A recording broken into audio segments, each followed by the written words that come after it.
Record News Rural. Oferecimento. Bradesco, se tem na sua fazenda, tem no app e-Agro. Micro Essentials da Mosaic, MPS em grânulo único.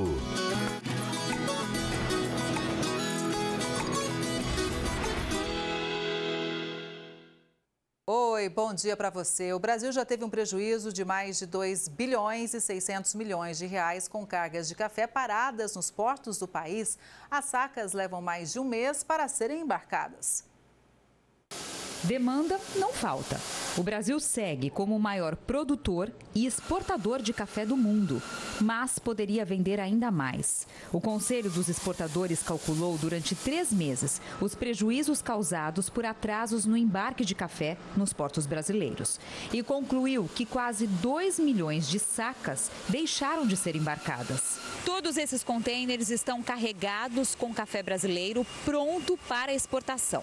A carga já poderia estar a caminho de vários países, mas segue aqui à espera de uma vaga em algum navio.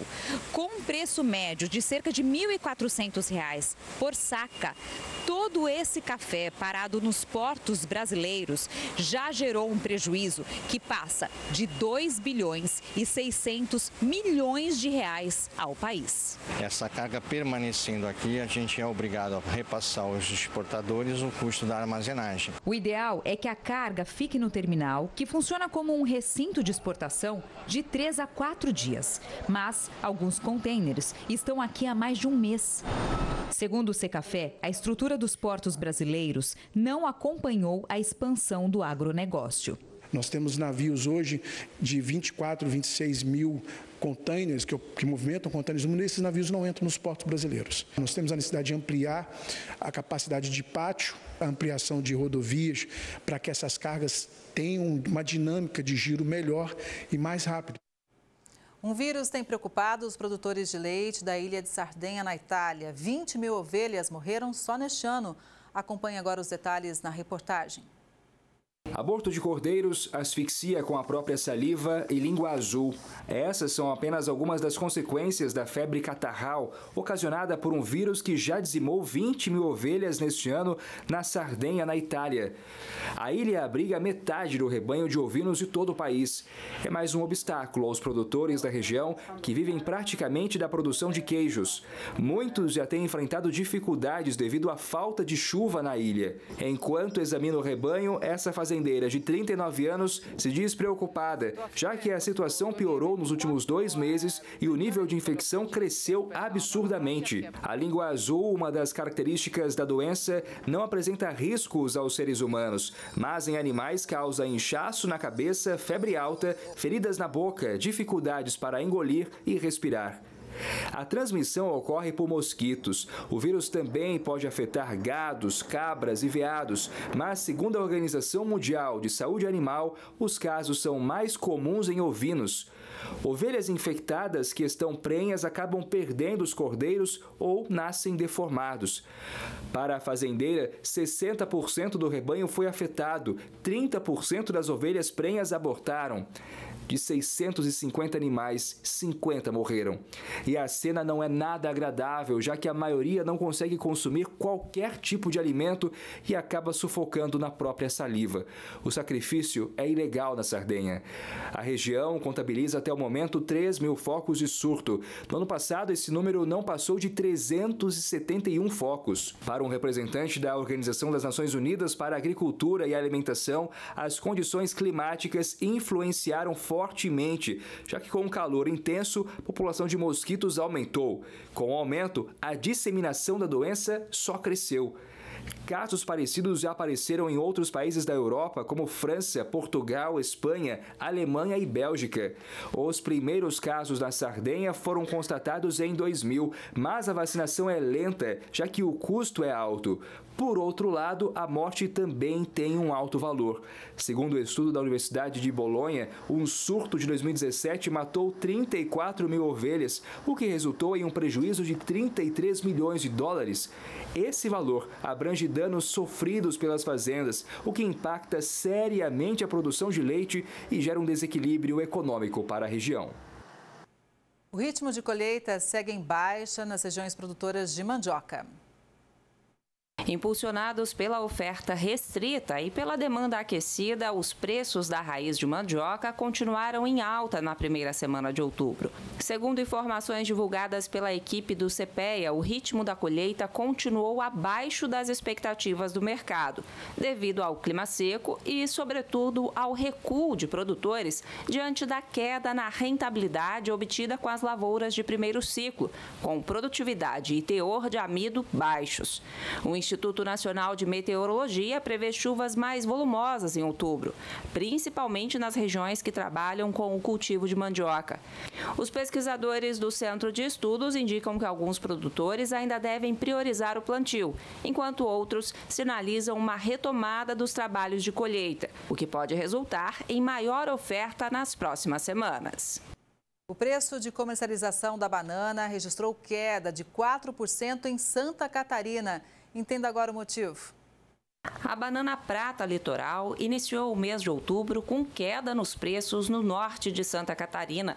No dia 4 de outubro, o preço da fruta de primeira qualidade, segundo informações divulgadas pela equipe do CPEA, teve uma redução de 4% em relação ao cobrado na semana anterior, devido a um leve aumento de oferta na região, sendo comercializada por R$ 2,49 o quilo no norte catarinense.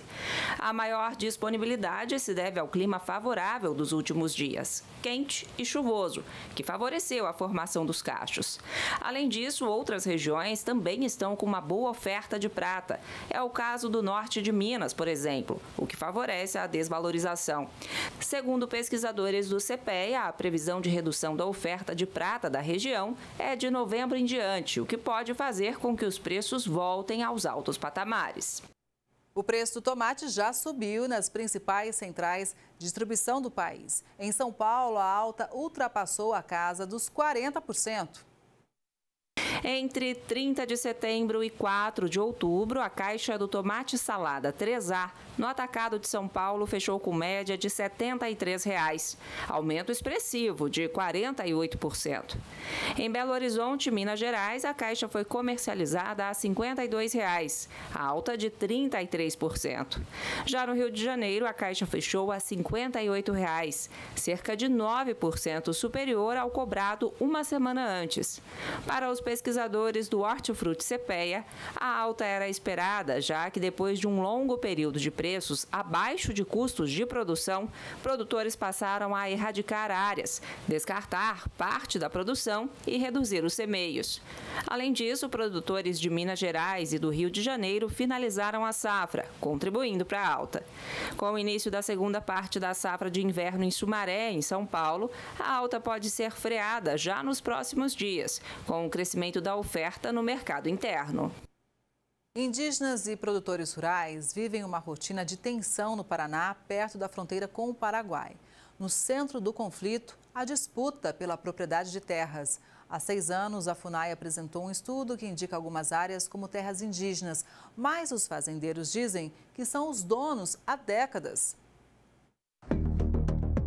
Um grupo de 15 indígenas cerca 2 viaturas da Força Nacional. Um dos policiais recua sob a mira de uma flecha. Neste episódio, os indígenas tomaram um fuzil da Força Nacional. Conflito. Tá tendo conflito aqui. A arma foi recuperada pela Polícia Federal. Até o fechamento desta reportagem, ninguém foi preso e o inquérito está em sigilo. Imagina se disparasse um fuzil contra um pessoal da Força Nacional, sairia uma tragédia aqui.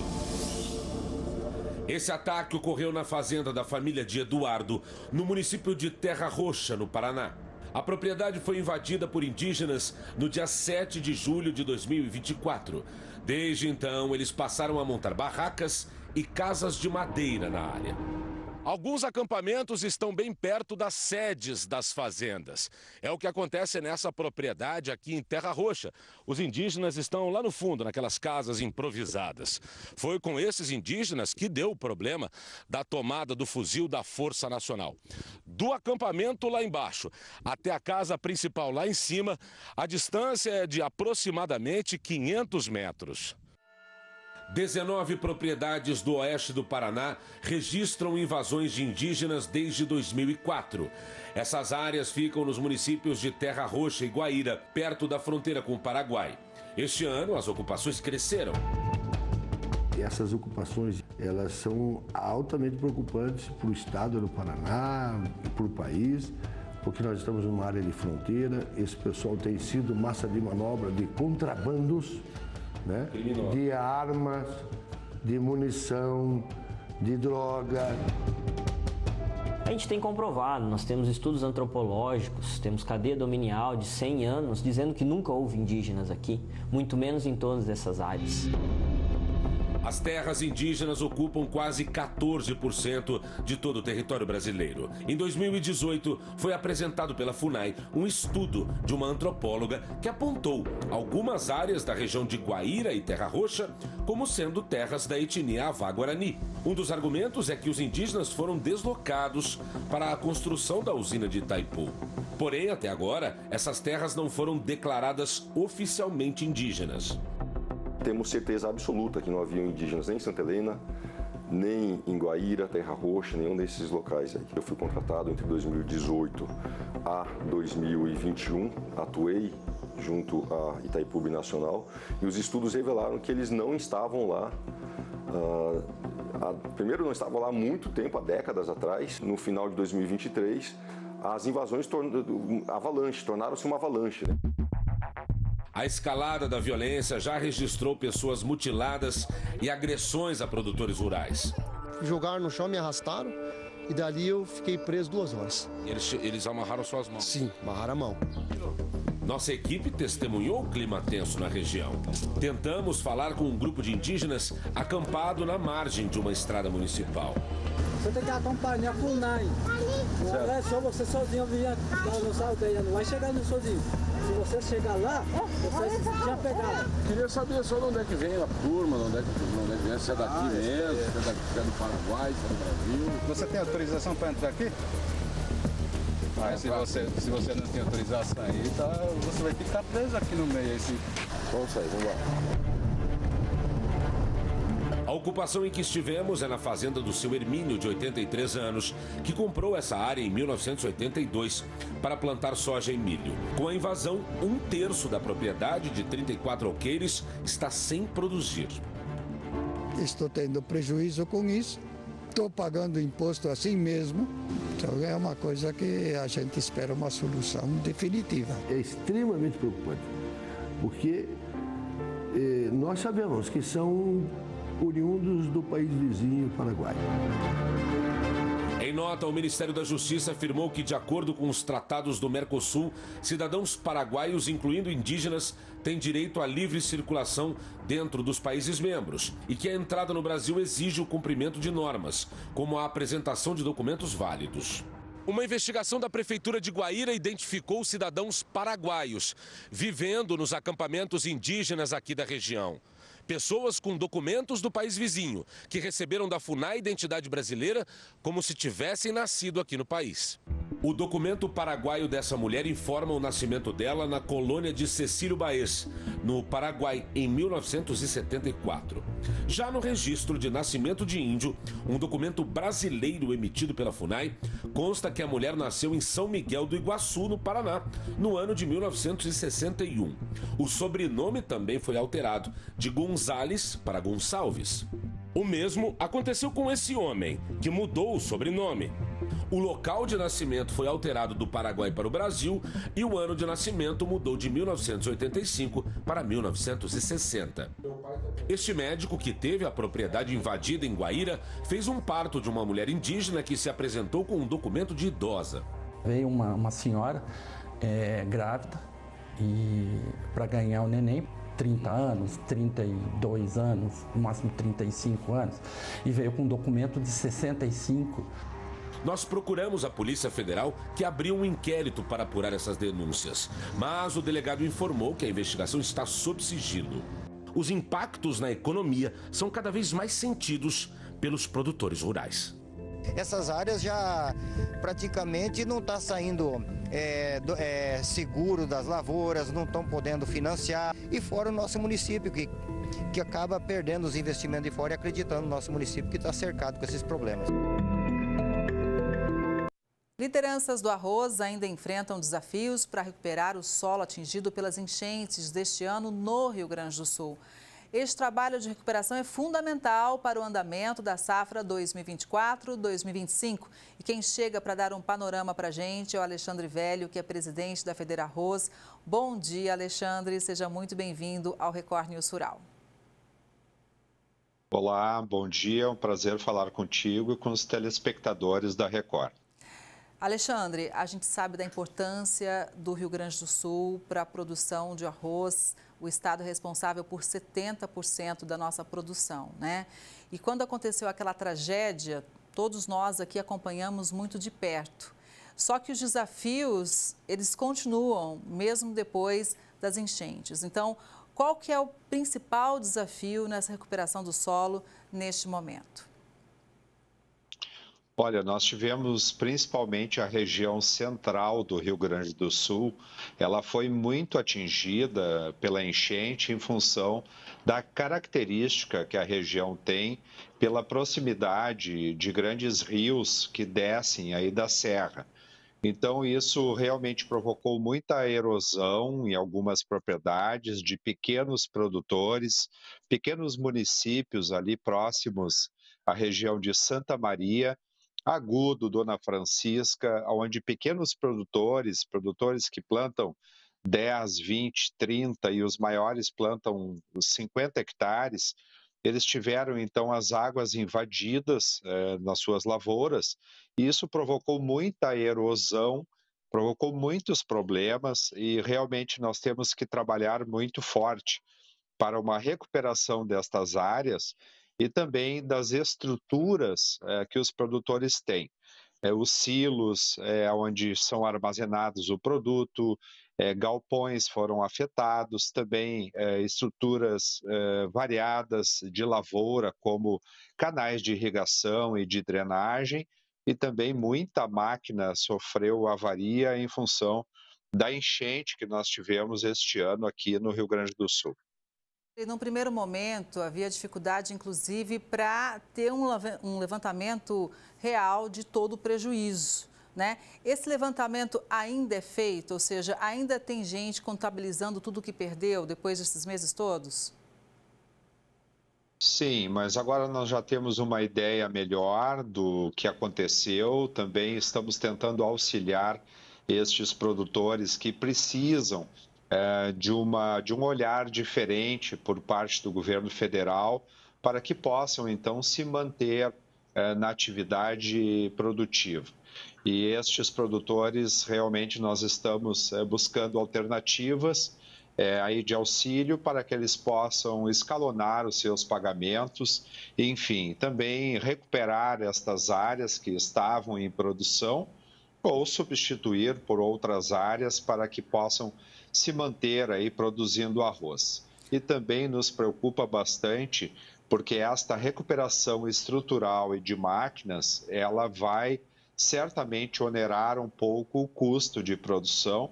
Nós calculamos que esses produtores podem ter um aumento de até 5% no custo de produção deste ano, o que preocupa, porque lembrando que o produtor ele não coloca preço de venda no seu produto. Isso é determinado pelo livre mercado, por questões como a questão do câmbio, questão da paridade, o preço internacional e a paridade com relação ao Mercosul. Tudo isso influencia no preço de venda, que, repito, não é controlado aí pelos produtores.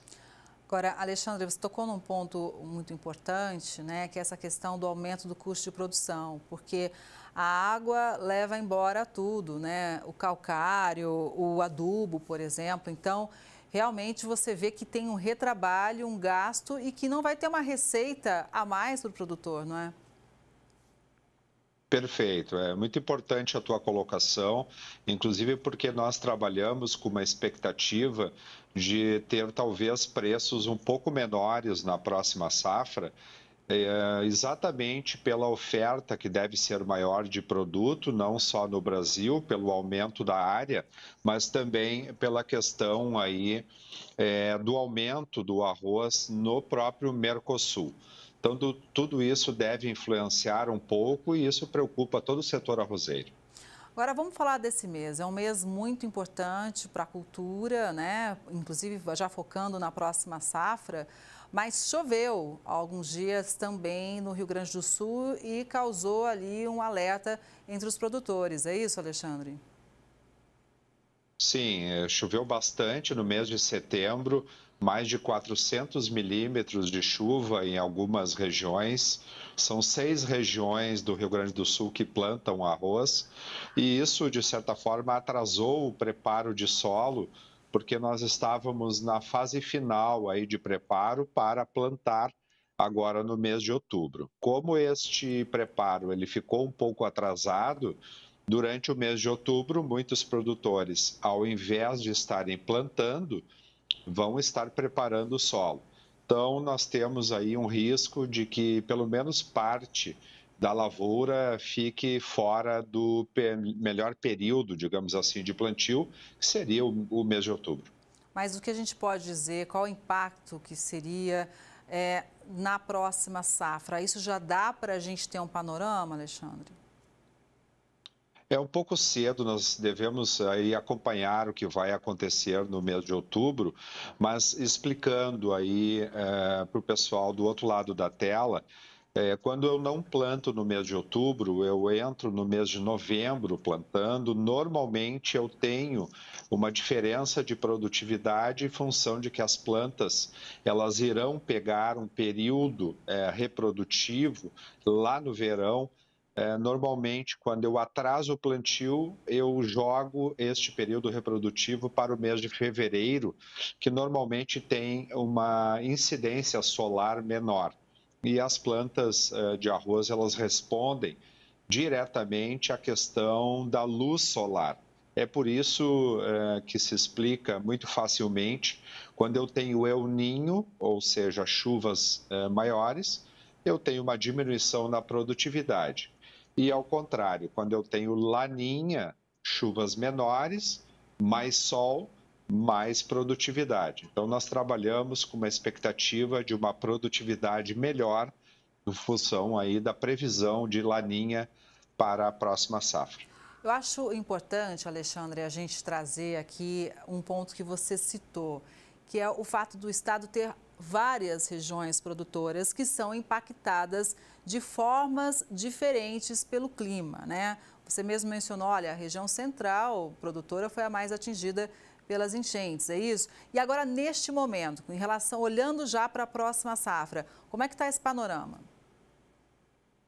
Olha, a fronteira oeste é uma grande região produtora, responde por mais de 30% da produção gaúcha e esta região ela já plantou mais de 30% da área hoje.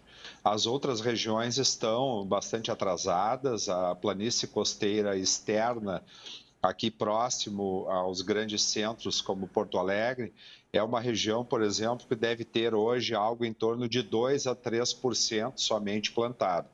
Zona Sul também é um grande produtor de arroz, está bastante atrasado também. Então, somente a fronteira oeste hoje que avança bastante com o plantio, até porque, como tu bem falaste, nós temos muitas diferenças. E o Rio Grande do Sul é um estado, pode-se dizer assim, grande. Então, o que acontece numa região não necessariamente é o que acontece em outra. E lá na fronteira oeste, em função de um volume de chuvas bem menor no mês de setembro, nós conseguimos avançar com o plantio. O fato é o seguinte, né? O clima impacta diretamente e isso mexe na produção e no bolso do produtor também. Alexandre, vocês que estão ali falando diretamente com o produtor, como é que está, né, o otimismo ou a falta de otimismo do produtor em relação a esse momento? Tem sido um ano desafiador. Sim, um ano desafiador em função das questões climáticas que nós enfrentamos e também a Fedrarroz tem orientado que o produtor ele continue com um sistema de produção e com rotação de culturas. O produtor de arroz ele tem que continuar tendo no seu sistema um pouco de soja, um pouco de pecuária, cobertura vegetal, porque é muito importante, né? Esta rotação de culturas e também o uso da pecuária no sistema de produção, porque tudo isso auxilia ao trazer uma maior fertilidade de solo e, consequentemente, nós temos na volta do arroz, em cima da soja, nós temos um aumento da produtividade e podemos, então, enfrentar um custo de produção que deve ter um aumento nesta safra. Então, nós temos trazido esta orientação que os produtores procurem manter sempre um sistema de rotação de culturas. Alexandre, você citou também sobre a importância de incentivos do governo ou de apoio maior do governo, né? Em que sentido seria? Seria para dar um apoio a financiamento? Seria, por exemplo, em relação ao seguro rural, uma vez que a gente está com essa mudança climática atingindo muitas culturas pelo Brasil? As duas coisas que tu comenta são importantes. Primeiro, com relação ao seguro, nós temos que aumentar a subvenção para que o produtor tenha um prêmio de seguro menor. Nós temos também orientado os produtores para que façam o seguro, consequentemente, a tendência com um número maior de produtores participando do seguro no Brasil, nós temos uma tendência de diminuição também do valor pago hoje por hectare. Então, uma outra questão também é a questão dos financiamentos. Nós temos que ter um olhar diferente para estes produtores que perderam a totalidade da safra ou a grande maioria da lavoura que plantou. Então, realmente, este produtor ele tem que ter prazos diferentes, ele tem que ter taxas de juros menores para que ele possa, então, reescalonar os seus pagamentos, os seus compromissos e possa ficar dentro aí do crédito rural, porque, obviamente, estando dentro do crédito rural, teoricamente, ele tem acesso a taxas de juros menores. Então, nós temos que olhar com bastante cuidado, estamos tratando junto ao governo. Teremos uma reunião da Câmara Setorial no dia 31 de outubro, onde estes dois temas que tu abordaste aqui, eles serão certamente tratados. O auxílio aos produtores que precisam e também a questão do seguro, que foi muito bem falado por ti. E com certeza a gente vai atualizar aqui no Record News Rural o resultado dessa reunião, Alexandre. Olha, apesar de todos esses desafios que a gente abordou aqui, acho que vale a gente ressaltar também a qualidade do nosso arroz. É um grande diferencial. Perfeito. A qualidade do nosso arroz, ela é reconhecida por muitos países, pelo próprio consumidor brasileiro, e é por isso que o consumidor que está acostumado com esta excelente qualidade, quando ocorre uma importação maior de países, principalmente do continente asiático, que foi o caso da Tailândia este ano, que veio um volume de arroz, o consumidor ele não está acostumado com este produto, ele valoriza exatamente esta qualidade. E também, com relação ao preço, nós temos uma lista, Kelly, de mais de 90 países, e somente a Índia tem um preço do arroz ao consumidor, um preço menor do que no Brasil. Hoje, nesta lista de mais de 90 países, o Brasil é o número 85 do preço do arroz mais barato, tendo hoje uma faixa aí entre R$ 5 e R$ 7. R$ 7,00 o arroz de mais, não digo de mais qualidade, mas de marcas diferenciadas que tem aí muitos anos no mercado, e R$ 5 a R$ 6,00 o arroz tipo 1, longo fino, também de qualidade, que o consumidor brasileiro está acostumado e valoriza bastante. E como, né? Acho que é um alimento que não pode faltar na casa de cada brasileiro, né? Agora, Alexandre, eu te agradeço demais pelas informações, por a gente ter atualizado como anda essa cultura no Rio Grande do Sul, todos os desafios. E aqui, você já sabe, a Federarroz tem sempre portas abertas. Obrigado pelo espaço e um excelente trabalho a vocês todos. Obrigado e um abraço. Outro abraço e um bom dia para você. Até a próxima. E o Record News Rural de hoje vai ficando por aqui. Muito obrigada pela sua audiência. A gente se vê no próximo programa. Até lá.